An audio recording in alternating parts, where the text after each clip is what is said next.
Hello guys, welcome back with another video. And today the topic of discussion, as you can already see, is about dental implant. So before digging deep into dental implant, सबसे पहले पढ़ते हैं, ये जानते हैं कि dental implant या implant हमारे पास चीज़ क्या है, या फिर हमारे पास डेंटल इम्प्लांट की ज़रूरत क्यों पड़ती है। सो जब भी ड्यू टू सम रीज़न्स आपका दांत निकल जाता है और दांत की जगह पे खाली जगह रह जाती है और आप किसी भी डेंटल क्लिनिक या हॉस्पिटल जाते हैं, तो डेंटिस्ट आपको कुछ ऑप्शंस देता है कि इनमें से आपके ये जो मिसिंग एरिया है इसकी रिप्लेसमेंट हो सकती है, जिसमें आपको डेंटिस्ट ब्रिजेस भी रिकमेंड कर सकता है, क्राउन भी रिकमेंड कर सकता है और इम्प्लांट भी रिकमेंड कर सकता है। It depends on your condition, आपकी चॉइस पे भी डिपेंड करता है कि what patient wants for tooth replacement. Usually हमारे पास ये 3 ऑप्शंस होते हैं मिसिंग एरिया को रिप्लेस करने के लिए। आर्टिफिशियल टूथ जब हम लगाते हैं, उसमें सबसे इफ़ेक्टिव जो हमारे पास आजकल चल रहा है वो हमारे पास डेंटल इम्प्लांट है। What is dental implant? Dental implant is the extremely effective mean of replacement of missing teeth. एक मिसिंग टीथ या एक मिसिंग टीथ की रिप्लेसमेंट का सबसे इफ़ेक्टिव जो मीन है हमारे पास, वो हमारे पास डेंटल इम्प्लांट है। डेंटल इम्प्लांट है क्या चीज़? डेंटल इम्प्लांट हमारे पास कंपोनेंट्स ऑफ डेंटल इम्प्लांट या फिर पार्ट्स ऑफ डेंटल इम्प्लांट पढ़ते हैं। फॉर एग्जांपल, ये हमारे पास आपका सॉकेट है, यहाँ पर रिप्लेसमेंट होगी, मिसिंग एरिया है, यहाँ पर अब इम्प्लांट की रिप्लेसमेंट होगी। ये जो एरिया आपके बोन के अंदर इम्प्लांट का होता है, बोन में ड्रिलिंग करके और जो पार्ट हम बोन के अंदर लगाते हैं उस एरिया को फिक्सचर या फिर बॉडी ऑफ इम्प्लांट कहा जाता है। क्या कहा जाता है? फिक्सचर या बॉडी। ये जो होता है, ये पार्ट, ये आपके बोन के अंदर लगता है, राइट।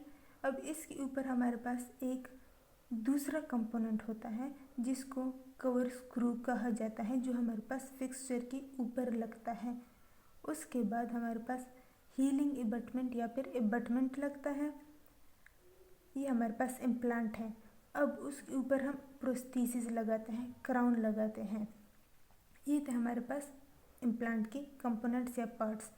फिक्सचर जो हमारे पास बोन के अंदर लगता है, फिर उसके ऊपर डेंटिस्ट कवर स्क्रू लगाते हैं, फिर उसके ऊपर एबटमेंट लगाते हैं और फिर प्रोस्थेसिस, क्राउन, जो भी आप लगाना चाहें, पोर्सिलीन वगैरह, वो आपकी चॉइस होती है। So this is implant. अब बहुत ही आसान अल्फाज में समझने की कोशिश करते हैं कि डेंटल इम्प्लांट की जो सर्जरी होती है उसमें होता क्या है। सबसे पहले आपको इंजेक्शन लगाया जाता है। इंजेक्शन से क्या मुराद है कि आपको नशा दिया जाता है। नशा क्यों दिया जाता है? ताकि आपको कोई भी पेन फील ना हो।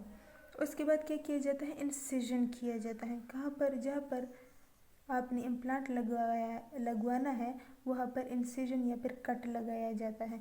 याद रखिए, हमारे पास जो सर्जरी होती है वो हमारे पास 2 टाइप्स की होती है। एक फ्लैपलेस सर्जरी होती है, एक विद द फ्लैप होती है।